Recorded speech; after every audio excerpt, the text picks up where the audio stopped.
ওয়া রাফা'না লাকা যিকরাক, ও পয়গম্বর আমি আপনার আলোচনাটাকে সর্বোচ্চ মর্যাদা দান করেছি।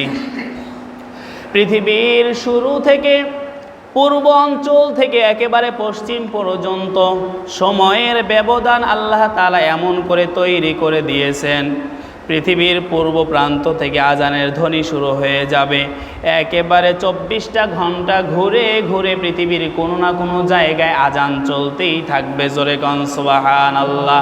আর যেখানেই আজানের শব্দ হবে, যেখানেই মুয়াজ্জিন বলবে আল্লাহু আকবার আল্লাহু আকবার, যেখানেই মুয়াজ্জিন বলবে আশহাদু আল্লা ইলাহা ইল্লাল্লাহ, সেখানেই মুয়াজ্জিন বলবে আশহাদু আন্না মুহাম্মাদার রাসূলুল্লাহ।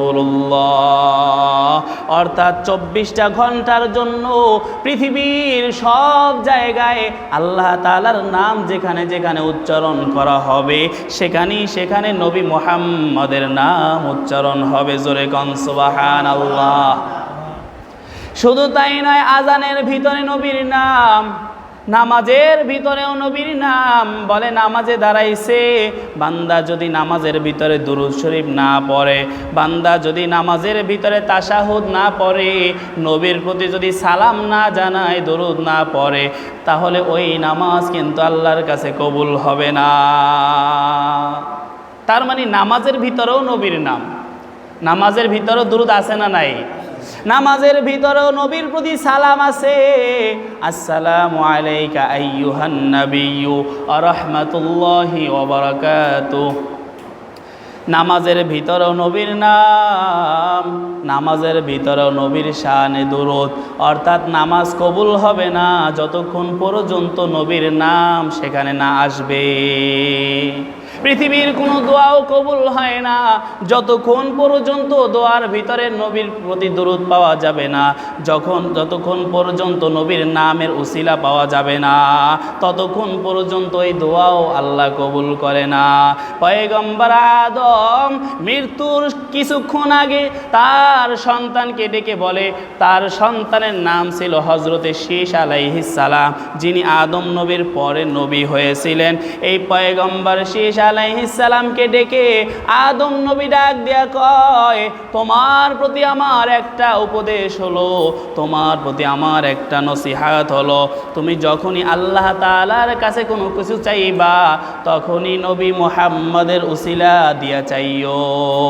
কেননা আমি আদম একটা ভুল করার কারণে 360 বছর পর্যন্ত কান্নাকাটি করেছি, কিন্তু আল্লাহ আমার তওবা কবুল করে নাই। যখনই আমি এই নবী মুহাম্মদের উসিলায় যখন দোয়া করলাম, আমার আল্লাহ সাথে সাথে আমার তওবা কবুল করে নিয়েছেন। জোরে কোন সুবহানাল্লাহ। ও সন্তান, যখনই তুমি আল্লাহর কাছে কোনো কিছু চাইবা তখনই এই নবী মুহাম্মদের উসিলা দিয়া দোয়া করবা, তাহলে আল্লাহ তাআলা তোমার দোয়া কবুল করবেন। শুধু এখানেই শেষ নয়, আল্লাহ তাআলা প্রত্যেকটা নবীর মাধ্যমে আখিরি জমানার নবীর গুণগান করাইছেন। প্রত্যেকটা উম্মতকেই নবীরা দাওয়াত দিয়ে গিয়েছেন, ও উম্মতেরা আমাদের পরে এমন একজন নবী আসবে, আখিরি জমানার নবী, যদি তোমরা তাকে পেয়ে যাও তখন তোমরা সবাই তার অনুসরণ করিও। পয়গম্বর মূসা এই কথা বলে গেছেন, পয়গম্বর ঈসা নবী এই কথা বলে গেছেন। কেননা প্রত্যেকটা আসমানি কিতাবের ভিতরে আল্লাহ তাআলা আমাদের নবীর গুণগান করেছেন। জোরে কোন সুবহানাল্লাহ। যার কারণেই দেখা যায় অনেক পয়গম্বরগণ আল্লাহ তাআলার কাছে দোয়া করেছেন, আল্লাহ নবী বানাইছো বেজার হই নাই, তবে আখিরি জমানার নবীর উম্মত বানাইলে আমি আরো বেশি খুশি হইতাম। জোরে কোন সুবহানাল্লাহ। আল্লাহ তাআলা সব নবীর দোয়া কবুল করে নাই, শুধুমাত্র একজন নবীর দোয়া কবুল করেছেন, তিনি হলেন হযরতে ঈসা আলাইহিস সালাম। এই ঈসা নবীর দোয়া আল্লাহ কবুল করেছেন, যার কারণেই সে কিয়ামতের আগে আগে আবার আসবেন। তখন সে নবী হয়ে আসবেন, আখিরি জমানা নবীর উম্মত হয়ে আসবে। কি হয়ে আসবে? আখিরি জমানা নবীর উম্মত হয়ে আসবেন এবং তিনি দাজ্জালের বিরুদ্ধে যুদ্ধ ঘোষণা করবেন। এবং দাজ্জালকে তিনিই হত্যা করবেন। আরেকজন নবী দোয়া করেছিলেন, আল্লাহ যদি আখিরি জমানার নবীর উম্মত না বানাও তাতেও আফসোস নাই, তবে আখিরি জমানার নবীর উম্মতের হাতে যেন আমার দাফন কাফনটা হয়। কে দোয়া করছে? একজন নবী। নবী দোয়া করে, আল্লাহ আখিরি জমানার নবীর উম্মতও যদি না বানাও, আখিরি জমানার নবীর উম্মতের হাতে যেন আমার দাফন কাফনের কাজটা হয়। এই পয়গম্বরের নাম হলো হজরতে দানিয়াল আলাইহিস সালাম। তিনিও আল্লাহর কাছে দোয়া করেছিলেন, আল্লাহ তুমি আখিরি জমানার নবীর উম্মত বানাও, যদি উম্মত না বানাও অন্তত পক্ষে আমার দাফন কাফনটা যেন আখিরি জমানার নবীর উম্মতের হাতে হয়। আল্লাহ এই দোয়াটাও কবুল করেছেন। হজরতে ওমরে ফারুক রাদিয়াল্লাহু তাআলা আনহুর জামানায় যখন নাকি হজরতে দানিয়াল আলাইহিস সালাতু ওয়াস সালামের লাশের সন্ধানটা পেয়ে গেল, একটা বাক্স বন্দি করা ছিল এবং ওই এলাকার মানুষজন এই লাশটাকে অত্যন্ত বরকতময় মনে করত এবং এই লাশটাকে ঘিরে তারা এমন কিছু কাজ করত, তারা এই লাশটাকে সামনে নিয়ে আল্লাহ তাআলার কাছে বৃষ্টির নামাজ পড়তো। কি পড়তো? বৃষ্টি প্রার্থনা করত যে আল্লাহ এই লাশের বরকতে তুমি আমাদেরকে বৃষ্টি দাও। আর যখনই ওই লাশের বরকত দিয়া বৃষ্টির দোয়া করত, সাথে সাথে আল্লাহ বৃষ্টি দিত। এই কারণে তারা ওই লাশটাকে তারা বৃষ্টি প্রার্থনার কাজে লাগাইতো। তো খলিফাতুল মুসলিমিন যখন জানতে পারলেন এই মানুষগুলো তারা শিরক বেদাতের ভিতরে লিপ্ত হয়ে যাবে, এমন একটা পর্যায়ে আসবে, তখন এই দানিয়াল আলাইহিস সালামের লাশটাকে তারা মূর্তি রূপে দাঁড় করাইয়া তারপরে তারা মূর্তি পূজা শুরু করে দিবে।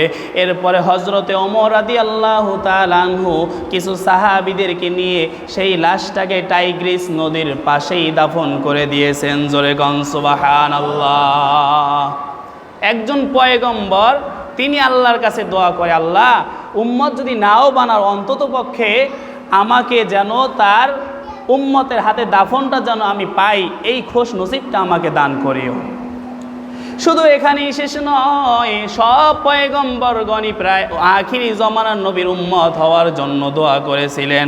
আল্লাহ তাআলা যেহেতু সবাইকে উম্মত বানাবে না, তবে সবাইকে আমার নবীর মুক্তাদি বানাবে। কি বানাবে? মুক্তাদি বানাবে, মুসল্লি বানাবে।